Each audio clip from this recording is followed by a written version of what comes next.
Subscribe करिए mad over chemistry channel को और बेल आइकन दबाएं नई वीडियोस सबसे पहले देखने के लिए। Good morning students. आज हम करेंगे लाइफ प्रोसेसेस का second life process that is respiration. Nutrition हम लोग कंप्लीट कर चुके हैं और आई होप कि आपने वो वीडियो देख लिया होगा और अब आप अच्छे से न्यूट्रिशन का प्रोसेस समझ चुके होंगे। तो अब आज हम स्टार्ट करेंगे रेस्पिरेशन। सबसे पहले रेस्पिरेशन की डेफिनेशन देख लेते हैं। It is a process in living organisms involving the production of energy.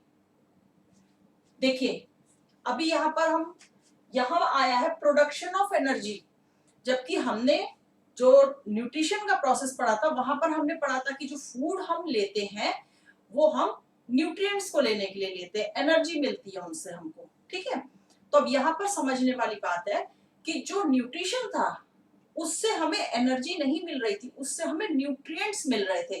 वो न्यूट्रिएंट्स एब्जॉर्ब हो रहे थे ब्लड में जाकर के, एब्जॉर्ब होकर के वो ब्लड से सारे बॉडी पार्ट्स में, सारी सेल्स में ट्रांसफर हो रहे थे, लेकिन वहां पर हमें एनर्जी नहीं मिली थी। इन जनरल हम ये कहते हैं कि खाना हम खाते हैं तो एनर्जी लेने के लिए खाते हैं, ऐसे ही बोलते हैं ना।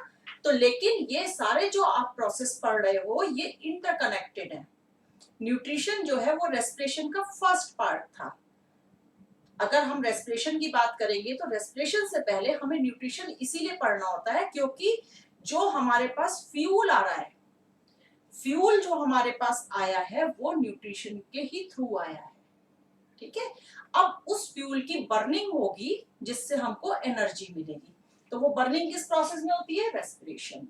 ठीक है, तो it is a process in living organism involving the production of energy typically with the intake of oxygen. जो भी बर्निंग होती है फ्यूल की वो हमेशा बर्निंग में जो है ऑक्सीजन सपोर्ट करता है, ऑक्सीजन ही बर्निंग में चाहिए होता है हमको।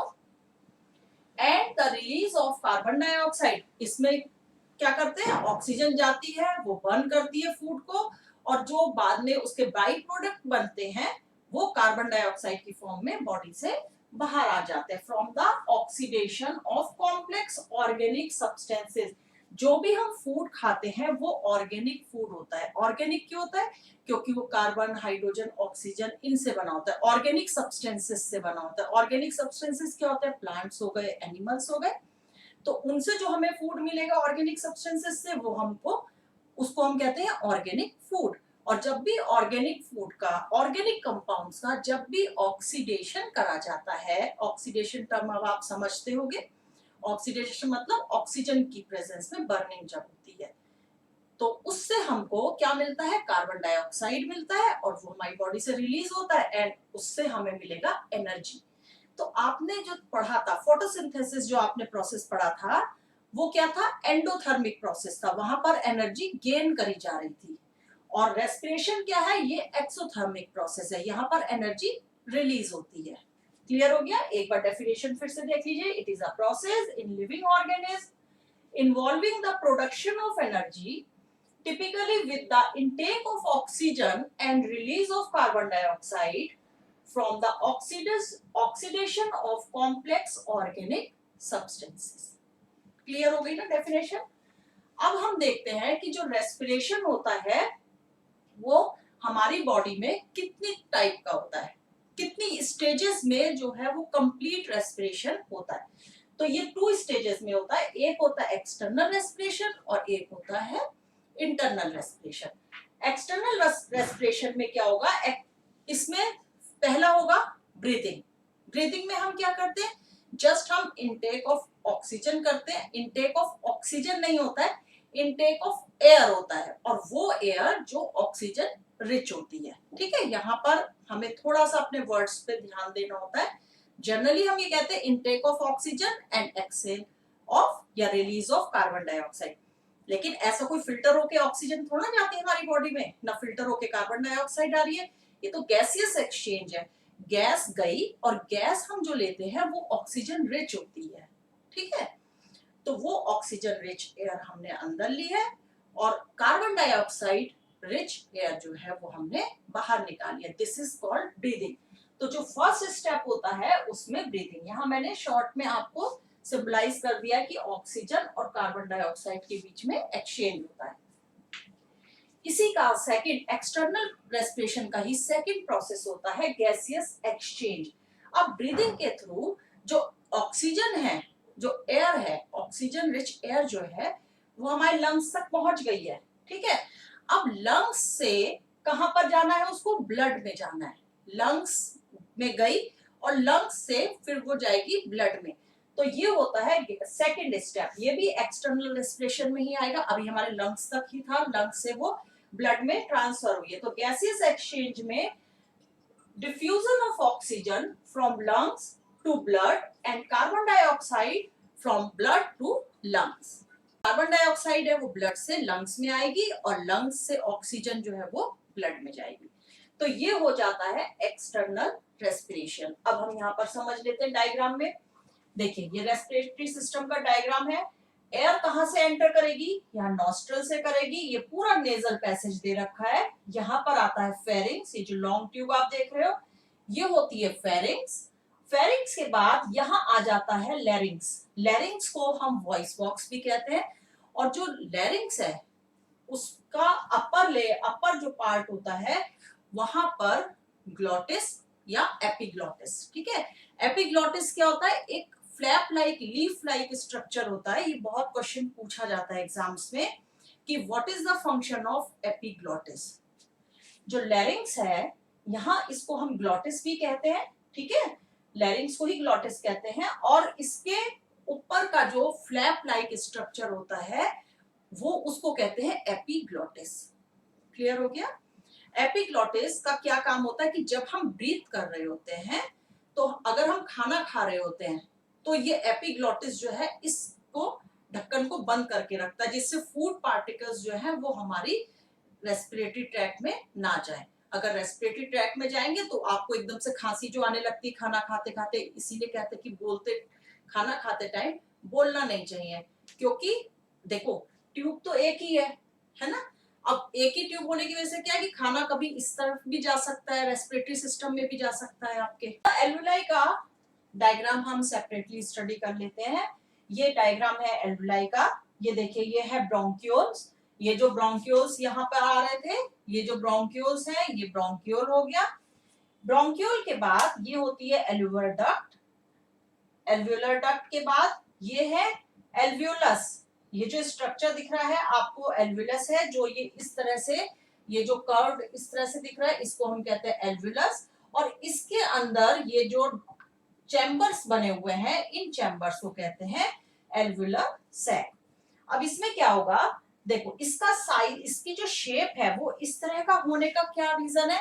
जिस तरह से आपने देखा था कि स्मॉल इंटेस्टाइन में विलाई होते हैं, विलाई का क्या फंक्शन होता है, वो सरफेस एरिया को इंक्रीज कर देते हैं जिससे एब्जॉर्प्शन बढ़ जाता है। तो वही चीज यहाँ पर होती है, ये जितनी ये सरफेस एरिया को बढ़ा देते हैं, इस टाइप का स्ट्रक्चर होता है। इसीलिए ये जो है ये पोरस जैसा सा दिखता है हमको। लंग का जो अगर बाहर से हम देखेंगे स्ट्रक्चर वो हमको स्पॉन्ज जैसा पोरस सा लगता है, पर एक्चुअली वो आर पार उसके पोर्स नहीं होते हैं। तो ये इस तरह का स्ट्रक्चर होने की वजह से ये हमको इस तरह से दिखता है। अब यहाँ पर जो ये एल्वुलाई होते हैं ये एल्वुलर सैक हो गए। अब इनके चारों तरफ जो है बहुत सारी ब्लड कैपिलरीज होती हैं, नंबर ऑफ ब्लड कैपिलरीज होती हैं। तो यहाँ से जो ऑक्सीजन रिच एयर आई है वो क्या होगा, वो ट्रांसफर हो जाएगी ब्लड में। जो कैपिलरीज हैं ब्लड कैपिलरीज, उनमें जो ब्लड है उनमें ये ट्रांसफर हो जाएगी और उस ब्लड से जो ऑक्सीजन है वो हमारी पूरी बॉडी में सर्कुलेट हो जाती है। अब इसको हमें थोड़ा सा और ध्यान से यहाँ पर समझना पड़ेगा कि यहाँ पर हम क्या कहते हैं कि हायर कंसंट्रेशन से लोअर कंसंट्रेशन की तरफ जब किसी भी सब्सटेंस का मूवमेंट होता है then it is called diffusion. तो इसका मतलब क्या जो ऑक्सीजन यहाँ से ब्लड में ट्रांसफर हो रही है तो क्या वो डिफ्यूजन के प्रोसेस से हो रही है? इट मे बी वो हो सकती है डिफ्यूजन के प्रोसेस से, लेकिन ऑक्सीजन जो है वो कम सॉल्युबल होती है in comparison of carbon dioxide. Carbon dioxide जो है वो ज्यादा सॉल्युबल होती है और ऑक्सीजन कम सॉल्युबल होती है। तो कंप्लीटली जो है वहां पर डिफ्यूजन से उसका एब्जॉर्प्शन नहीं हो रहा होता है। तो यहाँ पर क्या होता है कि जो हीमोग्लोबिन है, हीमोग्लोबिन ब्लड में हीमोग्लोबिन मिलता है, ब्लड कैपिलरीज है, वहां पर ब्लड है, तो वो जो हीमोग्लोबिन है वो क्या करता है, वो उस ऑक्सीजन को एब्सॉर्ब करता है। जैसे फोटोसिंथेसिस के प्रोसेस में क्लोरोफिल होता है, लीफ में जो ग्रीन कलर का जो पिगमेंट होता है वो क्लोरोफिल, वो क्या करता है, वो जो भी कार्बन डाइऑक्साइड होती है उसको ट्रैप करता है अपने अंदर। तो सेम यहाँ पर जो हीमोग्लोबिन है वो क्या करेगा, वो रेड कलर का पिगमेंट होता है ब्लड में, और वो इस ऑक्सीजन को ट्रैप करता है, वो एब्सॉर्ब करता है। ठीक है, तो यहाँ पर डिफ्यूजन ऑफ ऑक्सीजन नहीं होगा, बहुत माइन्यूट होगा, क्योंकि ऑक्सीजन कम डिसॉल्व होती है ब्लड में, जो इसमें सेल सैप होगा उसमें कम डिसॉल्व होगी। और कार्बन डाइऑक्साइड का अगर हम कहेंगे, अब यहाँ पर क्या होता है, देखिए जो ब्लड कैपिलरीज है उनमें क्या हुआ, ऑक्सीजन तो गई एल्वेलाई से, हीमोग्लोबिन ने एब्सॉर्ब कर लिया उसको, लेकिन कुछ और भी तो ब्लड कैपिलरीज होती है जो कार्बन डाइऑक्साइड लेकर के आ रही होती है, या उसी में जो है सेम जो ब्लड कैपिलरीज है उन्हीं में ऑक्सीजन जा रही होती है और कार्बन डाइऑक्साइड रिच ब्लड वहां पर आ रहा होता है। तो वो जो कार्बन डाइऑक्साइड है वहां पर डिफ्यूजन होगा, वो क्या होगा, वहां पर हायर कंसंट्रेशन से लोअर कंसंट्रेशन की तरफ जाएगी। तो जो ब्लड आया था उसमें ज्यादा कंसंट्रेशन थी कार्बन डाइऑक्साइड की, तो वो ट्रांसफर हो जाएगी एल्वेलाई में, क्योंकि एल्वेलाई में कार्बन डाइऑक्साइड की कंसंट्रेशन कम है, ये क्योंकि ज्यादा डिसॉल्व हो पाती है इसलिए ये डिफ्यूजन के प्रोसेस से ट्रांसफर हो जाती है। लेकिन ऑक्सीजन जो है वो डिफ्यूजन के प्रोसेस से कंप्लीटली नहीं जाती है ब्लड में, वो हीमोग्लोबिन उसको एब्सॉर्ब करता है। तो ये हो जाएगा internal respiration. Internal respiration gaseous exchange between blood and the body cell, और यहां से ये जो ब्लड है ये ऑक्सीजन को लेकर के पूरी बॉडी की सेल्स में पहुंच जाएगा और वहां पर उनको ब्लड ऑक्सीजन की सप्लाई करेगा, और वहां से फिर कार्बन डाइऑक्साइड लेगा और वापस वो डिफ्यूजन के प्रोसेस से एल्वेलाई में आएंगे, एल्वेलाई से जाएंगे ब्रोंकाई में, ब्रोंकाई से फिर ये वापस उल्टा ट्रैक जो है वो फॉलो करते हैं। तो ये पूरा आपका टाइप ऑफ रेस्पिरेशन हो गया कि कितने तरह से रेस्पिरेशन हमारी बॉडी में होता है। अब क्या होगा, अब ऑक्सीजन ब्लड में आ गई है, सेल्स तक पहुंच गई है, अब वहां पर जो हमारे पास फूड हमने न्यूट्रिशन से लिया था, ग्लूकोज हमने फूड लिया था, देखिए ग्लूकोज का डाइजेशन हुआ था, तो हमने जो न्यूट्रिशन का प्रोसेस था उसमें क्या करा था, ग्लूकोज जो है वो ब्रेक डाउन हो गया था न्यूट्रिएंट्स में, अलग अलग उसका ग्लूकोज का डाइजेशन हो गया था, प्रोटीन का हो गया था, फैट का हो गया था, इन सब का डाइजेशन होकर के जो न्यूट्रिएंट्स है वो हमको मिल गए थे। अब वहां पर अभी हमें एनर्जी नहीं मिली थी, एनर्जी हमें कैसे मिलेगी, जो ग्लूकोज है, ग्लूकोज यहां से जाएगा साइटोप्लाज्म में, सेल में जाता है।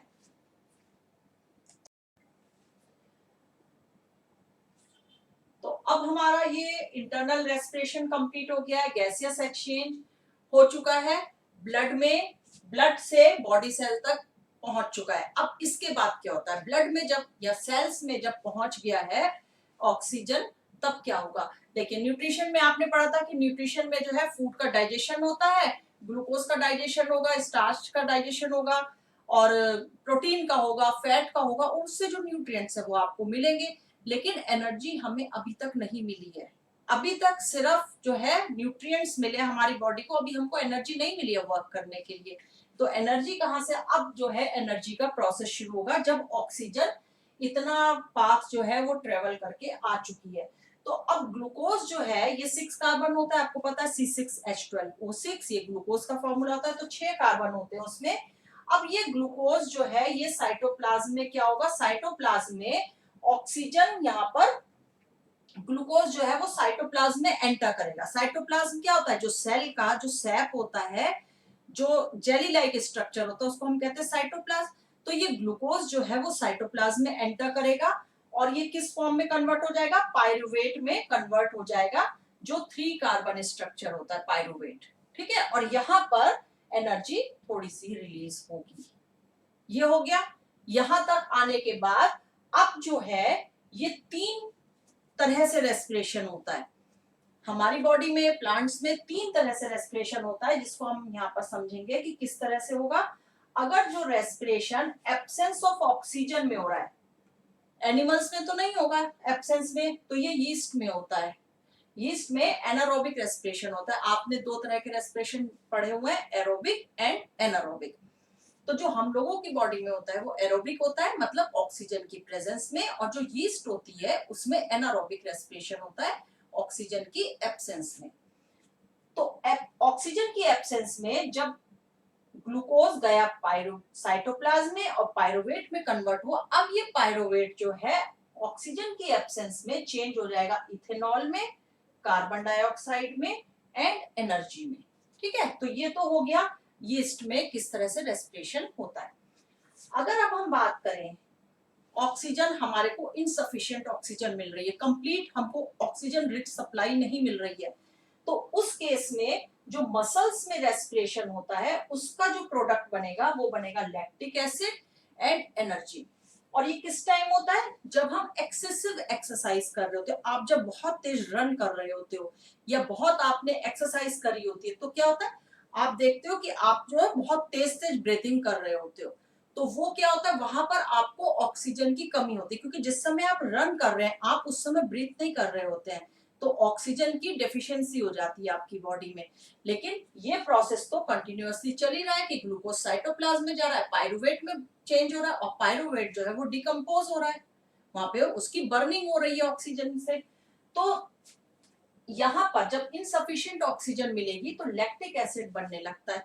बहुत तेज, बहुत अगर आप रन करते हो या आप एक्सेसिव एक्सरसाइज कर लेते हो तो आपके क्रैम्प्स आ जाते हैं। वो क्रैम्प्स क्या होते हैं, वहां पर लैक्टिक एसिड जो है वो एक्यूमुलेट हो जाता है और वो आपको पेन करता है।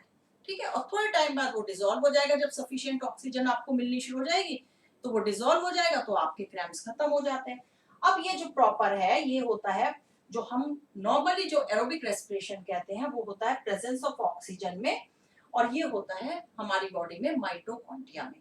साइटोप्लाज्म में गया था ना, साइटोप्लाज्म में पायरुवेट में कन्वर्ट हुआ, तो साइटोप्लाज्म में माइटोकॉन्ड्रिया मिलता है। तो माइटोकॉन्ड्रिया में ये आपको पढ़ा हुआ है आपने, सेल जब पढ़ा था सेल स्ट्रक्चर, वहां पे कि माइटोकॉन्ड्रिया होता है, तो वहां पर ऑक्सीजन की प्रेजेंस में रेस्पिरेशन का सिस्टम होता है। और फाइनली जो ग्लूकोज है वो किसमें ब्रेक डाउन होता है, carbon dioxide, water and energy में। यहाँ आप देख रहे हो कि एनर्जी जो है वो 38 एटीपी आ रही है, कितनी ज्यादा एनर्जी मिल रही है। और जब एनारोबिक रेस्पिरेशन हो रहा था तो सिर्फ ये 2 एटीपी आ रहा था। एटीपी से आप फेमिलियर हो गए, फिर भी मैं बता देती हूँ, ATP is adenosine triphosphate. Actually जो माइटोकॉन्ड्रिया है इनको क्या कहते हैं, ये करेंसी ऑफ एनर्जी होती है। एटीपी नोट कर लीजिए, एमसीक्यू में पूछा जा सकता है आपसे, ATP is currency of energy. Energy जो है माइटोकॉन्ड्रिया में स्टोर होती है। आपने पढ़ा है कि mitochondria is power house of our cell या आवर बॉडी। तो पावर हाउस क्यों है, क्योंकि एनर्जी को स्टोर करता है। जिस समय हमें किसी भी काम को करने के लिए एनर्जी चाहिए, वो हमें एनर्जी कहाँ से मिलती है, माइटोकॉन्ड्रिया से मिलती है। एक्चुअली हमारी बॉडी में कुछ सब्सटेंस होते हैं जिनको हम कहते हैं एडीपी, जिनको हम कहेंगे एडीपी, एडीपी होते हैं। ठीक है, और फास्फोरस जो है, इनऑर्गेनिक फास्फोरस जो है हमारी बॉडी में मिलता है। तो जब भी ये एडीपी एनर्जी ये जो रिलीज होती है, ये वाली जो एनर्जी रिलीज हो रही है, ये क्या करती है, इसको एक फास्फोरस से कंबाइन कर देती है। एनर्जी स्टोर कैसे हो रही है, एनर्जी स्टोर हो रही है इस बॉन्ड को बनाने में। जो ये बॉन्ड बनेगा इसके संग, इस बॉन्ड को बनाने में एनर्जी जो है स्टोर हो गई है माइटोकॉन्ड्रिया में।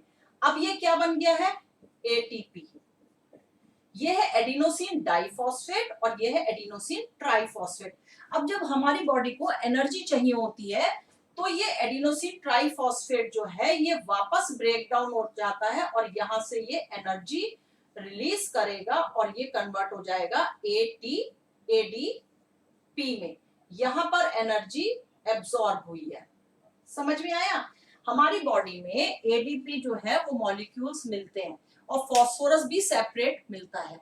तो जब माइटोकॉन्ड्रिया में जब भी एनर्जी को स्टोर करना होता है तो वो किस फॉर्म में स्टोर होती है, एटीपी की फॉर्म में स्टोर होती है। और एटीपी कैसे बना, जो ये एडीपी है ये एक फास्फोरस के संग बॉन्ड फॉर्म कर लेगा और इस बॉन्ड को फॉर्म करने में एनर्जी की जरूरत होगी। तो वो एनर्जी जो है स्टोर हो गई। ये जो एनर्जी यहाँ से रिलीज हुई थी, ये फास्फोरस का बॉन्ड बनाने में यूज हो जाती है और फिर ये एटीपी की फॉर्म में, एडिनोसिन ट्राइफॉस्फेट की फॉर्म में स्टोर हो जाएगा। और जब हमारी बॉडी को एनर्जी चाहिएगी तो ये एटीपी जो है वो ब्रेक होगा, एनर्जी को रिलीज करेगा, फास्फोरस को रिलीज करेगा और वापस कन्वर्ट हो जाएगा एडीपी में। क्लियर हो गया? तो ये तो था पूरा आपका कि किस तरह से यीस्ट में होता है या हमारी बॉडी में रेस्पिरेशन होता है। एरोबिक रेस्पिरेशन और एनारोबिक रेस्पिरेशन आपको क्लियर हो गया होगा। एरोबिक रेस्पिरेशन होता है जब ऑक्सीजन की प्रेजेंस में रेस्पिरेशन हो रहा होता है, जो ह्यूमन बॉडीज में होता है। और एनारोबिक होता है जो यीस्ट में होता है जब ऑक्सीजन की एब्सेंस में होता है। और ये बेटा क्वेश्चंस जो हैं ये आपके बोर्ड में पूछे जाते हैं कि एरोबिक रेस्पिरेशन किस में होगा। जनरली एरोबिक नहीं पूछते, एनारोबिक किस में होता है। एनारोबिक आपको याद रखना यीस्ट में होता है। और इनके प्रोडक्ट क्या होते हैं, ये तीनों प्रोडक्ट आपको याद करने, मैंने इसीलिए अलग अलग आपको लिख करके बताए हैं ये, कि अगर in the absence of oxygen है तो इथेनॉल बनेगा, इनसफिशिएंट ऑक्सीजन है तो लैक्टिक एसिड बनेगा, और अगर presence of rich supply of oxygen है, प्रॉपर जितनी ऑक्सीजन चाहिए फूड को बर्न करने के लिए वो है चाहिए, वो मिलती है तो carbon dioxide and water and energy. देखो यहाँ पर कितनी एनर्जी हमको मिल रही है। क्रैम्प्स क्यों आते हैं बॉडी में? लैक्टिक एसिड की वजह से आते हैं। ठीक है, और ये तो आपने पढ़ा है, ये फर्मेंटेशन में काम आता है। जब भी ये यीस्ट होता है, यीस्ट जो है फर्मेंटेट करने के लिए, जो आप कोई भी बेकरी आइटम होता है उसको आपको फ्लफी बनाना है, तो वो फ्लफी कैसे बनता है, ये क्वेश्चन भी पूछा जाता है। फ्लफी वो कैसे बनता है कि जो कार्बन डाइऑक्साइड गैस प्रोड्यूस हो रही है वो उस डो में से बाहर निकलती है, और जब बाहर निकलती है तो वो अपने पीछे पोर्स छोड़ के जाती है, तो इसकी वजह से वो पोरस सा हो जाता है, फ्लफी हो जाता है। जो बेकरी आइटम के लिए कोई भी, या तो भटूरे के लिए, या आप इडली बनाते हैं, ढोकला बनाते हैं, या कोई भी ब्रेड हो गए, केक हो गए, तो मफिन्स हो गए, तो वो सब जो है इसी प्रोसेस से बनते हैं, उसमें यीस्ट मिलाया जाता है। यीस्ट जो है एनारोबिक रेस्पिरेशन करेगी, कार्बन डाइऑक्साइड निकालेगी, और इस तरह से ये आपको डायरेक्ट क्वेश्चन भी पूछे जा सकते हैं, इसमें से इनडायरेक्ट भी पूछे जा सकते हैं। आपको जो मैंने बताया वो आप नोट डाउन करते चलिए, क्वेश्चन उन्हीं में से पूछे जाएंगे आपके। अब ये रेस्पिरेशन के प्रोसेस को एक बार हम फ्लो चार्ट की फॉर्म में फिर से समझ लेते हैं कि रेस्पिरेशन में एक्चुअली होता क्या है। जो एयर होती है rich in oxygen, air rich in oxygen वो जाती है एल्वियलस में। क्लियर? अब आपने डायग्राम से सब समझ लिया है। एल्वियलस में जाती है, एल्वियलस में के पास क्या होता है, बहुत सारी नंबर ऑफ ब्लड कैपिलरीज होती हैं, तो वो उसके थ्रू ब्लड में चली जाती है। ब्लड कहाँ पे होता है? ब्लड कैपिलरीज में। और एल्वियलस के चारों तरफ बिल्कुल नेटवर्क होता है कैपिलरीज का। ठीक है, तो वहां से ये ब्लड में जाती है, और ब्लड में जाने के, ब्लड में जाता है तो ब्लड में ये कैसे जाता है, ऑक्सीजन जो है, जो हीमोग्लोबिन है वो ऑक्सीजन को एब्सॉर्ब कर लेता है और उसको बाइंड कर लेता है और उससे बनाता है ऑक्सी हीमोग्लोबिन। ठीक है, और ये हीमोग्लोबिन, ऑक्सी हीमोग्लोबिन जब बन जाता है तो ये ब्लड के संग कहां पर जाता है, टिश्यूज में जाता है, जहां पर ऑक्सीजन रिलीज कर दी जाती है। हीमोग्लोबिन ऑक्सीजन के संग जो बॉन्ड फॉर्म करता है वो ब्रेक हो जाता है और हीमोग्लोबिन वहां पे फ्री हो जाता है, और ऑक्सीजन जो है वो टिश्यूज में भेज दी जाती है। ठीक है, इस तरह से टिश्यूज तक ऑक्सीजन पहुंच गई। सेकेंड स्टेप में क्या होगा, जो हीमोग्लोबिन फ्री हो गया है अब वो कार्बन डाइऑक्साइड के संग बॉन्ड बना लेगा। जो कार्बन डाइऑक्साइड टिश्यूज में प्रेजेंट थी उसको हीमोग्लोबिन जो है एब्सॉर्ब करता है, उसके संग बॉन्ड बनाता है, और ये कार्बन डाइऑक्साइड ब्लड में आ जाती है। ठीक है, ब्लड में आने के बाद ये डिसॉल्व हो जाएगी ब्लड में हीमोग्लोबिन से बॉन्ड बना करके, और फिर ये जो एल्वुलाई के पास ब्लड कैपिलरीज थी वो वहां पर रिलीज कर दी जाती है।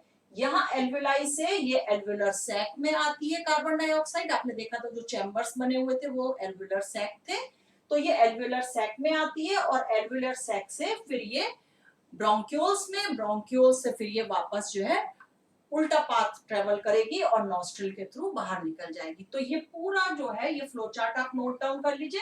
ये पूरा रेस्पिरेशन का प्रोसेस जो है इन दो स्टेप्स में पूरा होता है। और ये क्या, ये इसमें आपने इंटरनल और एक्सटर्नल दोनों रेस्पिरेशन कवर कर लिए। यहाँ पर इनहेलेशन भी हो रहा है, एक्सहेलेशन भी हो रहा है, सेलुलर रेस्पिरेशन भी हो रहा है, और इंटरनल उसमें जो सेल्स तक, ब्लड से सेल्स तक जो ऑक्सीजन सप्लाई हो रही है वो भी कवर हो रहा है। तो ये पूरा आपका रेस्पिरेशन का प्रोसेस है इन ह्यूमन बीइंग्स। अब हम देख लेते हैं कि रेस्पिरेशन डिफरेंट एनिमल्स में कैसे होता है। तो अगर हम अमीबा की बात करते हैं तो अमीबा में तो सिंगल सेल ही होती है, वही सारे काम करती है, जितने भी लाइफ प्रोसेस होंगे वो सारे एक सिंगल सेल ही करेगी। तो अमीबा में सेल मेम्ब्रेन जो है वो ही रेस्पिरेशन करती है। अर्थवर्म एंड लीच में अगर हम बात करेंगे तो ये मॉइस्ट स्किन होती है जिससे रेस्पिरेशन होता है। फिश और अदर एक्वेटिक एनिमल्स में गिल्स होते हैं। फ्रॉग में मॉइस्ट स्किन एंड लंग्स होते हैं। कैसे करता है ये? क्योंकि जो ये फ्रॉग होता है ये एम्फीबियन होता है। तो जितने भी एम्फीबियंस होते हैं, एम्फीबियन का मतलब जो लैंड पे भी रह सकते हैं एंड वाटर में भी रह सकते हैं। तो अगर जब ये वाटर में होते हैं तो ये मॉइस्ट स्किन से करते हैं, और जब लैंड पर होते हैं तो लंग्स से करते हैं। मॉस्किटो हो गया, हाउस फ्लाई हो गया, कॉकरोच हो गया, उनमें स्पाइरिकल्स होते हैं। ये बहुत पूछा जाता है क्वेश्चन एग्जाम में, ये वाला एंड ये। और बर्ड्स, लिजर्ड या जो दूसरे टेरेस्ट्रियल एनिमल्स होते हैं वो लंग्स के थ्रू रेस्पिरेशन करते हैं। तो इसमें से बच्चों एक क्वेश्चन आपका बोर्ड के लिए बनता है, किसी में भी पूछ लेंगे। जर्नली जो है वो काफी जो पूछा जाता है वो फ्रॉग में, मॉस्किटो, बटरफ्लाई, कॉकरोच या लिजर्ड एंड बर्ड्स, इनमें से पूछा जाता है। ये तो सबको पता ही होता है। तो देखो जो भी रेस्पिरेशन साइट होती है ना, उसके लिए बहुत इंपॉर्टेंट होता है कि वहां वो मॉइस्ट हो, सरफेस एरिया बहुत ज्यादा हो, जो सेल है, जो कैपिलरीज है, बहुत थिन होनी चाहिए जिससे वहां पे डिफ्यूजन इजीली हो पाए। अब अगर हम बात करते हैं रेस्पिरेशन इन प्लांट्स की, तो प्लांट्स में जो रूट्स है वहां तो डिफ्यूजन होगा। डिफ्यूजन क्या होता है? हायर कंसंट्रेशन से लोअर कंसंट्रेशन। जो ऑक्सीजन है वो वाटर में डिसॉल्व होकर के सॉइल में रहती है, और वहां उसकी कंसंट्रेशन ज्यादा है, प्लांट की बॉडी में कम है। तो वो क्या होगा? डिफ्यूजन के थ्रू रूट से प्लांट की बॉडी में एंटर करेगी।